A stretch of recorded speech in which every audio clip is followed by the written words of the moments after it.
Lecture du deuxième livre des rois. En ces jours-là, Sennachérib, roi d'Assour, envoya des messagers dire à Ézéchias : « Vous parlerez à Ézéchias, roi de Juda, en ces termes. Ne te laisse pas tromper par ton Dieu, en qui tu mets ta confiance, et ne dis pas : Jérusalem ne sera pas livrée aux mains du roi d'Assour. Tu sais bien ce que les rois d'Assour ont fait à tous les pays. Ils les ont voués à l'anathème. Et toi seul, tu serais délivré ? » Ézéchias prit la lettre de la main des messagers, il la lut.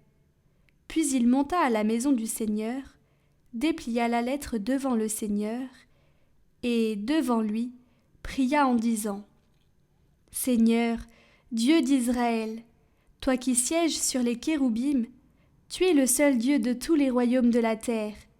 C'est toi qui as fait le ciel et la terre. Prête l'oreille, Seigneur, et entends. Ouvre les yeux, Seigneur, et vois.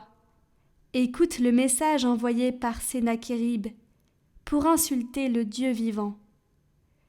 Il est vrai, Seigneur, que les rois d'Assour ont ravagé les nations et leurs territoires et brûlé leurs dieux. En réalité, ce n'étaient pas des dieux, mais un ouvrage de main d'homme, fait avec du bois et de la pierre. C'est pourquoi ils ont pu les faire disparaître.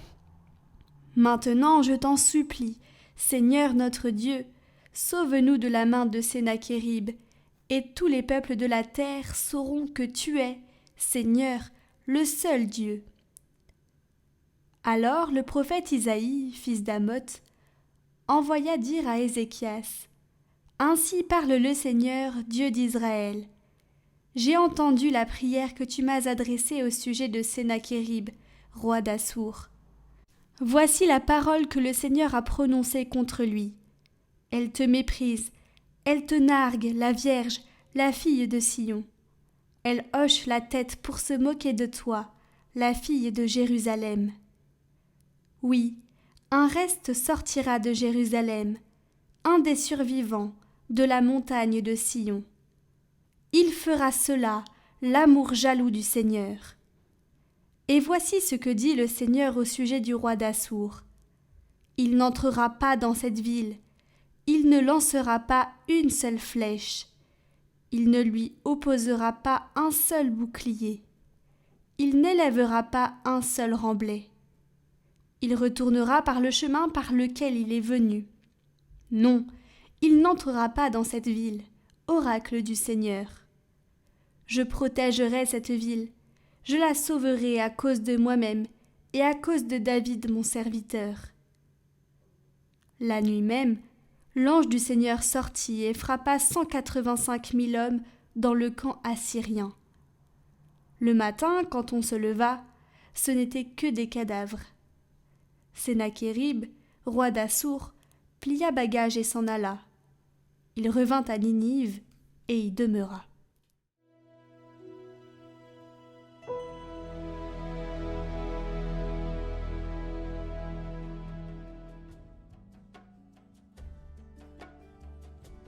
La ville du Seigneur, Dieu la fermera pour toujours. Il est grand le Seigneur, hautement loué, dans la ville de notre Dieu, sa sainte montagne, altière et belle, joie de toute la terre. La montagne de Sion, c'est le pôle du monde, la cité du grand roi. Dieu se révèle en ses palais, vraie citadelle. Dieu, nous revivons ton amour, au milieu de ton temple. Ta main droite qui donne la victoire réjouit la montagne de Sion.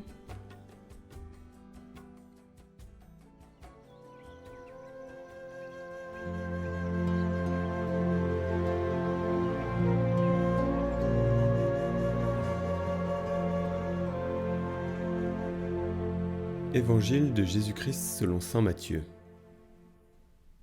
En ce temps-là, Jésus disait à ses disciples : « Ne donnez pas aux chiens ce qui est sacré. Ne jetez pas vos perles au pourceau, de peur qu'ils ne les piétinent, puis se retournent pour vous déchirer. Tout ce que vous voudriez que les autres fassent pour vous, faites-le pour eux, vous aussi. Voilà ce que disent la loi et les prophètes.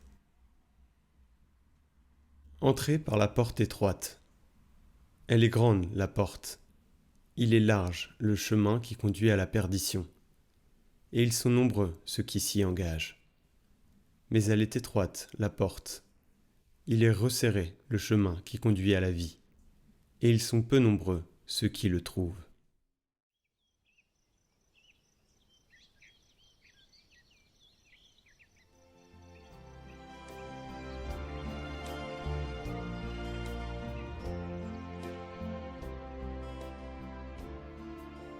Mais peut-on se demander pourquoi cette porte est-elle étroite ?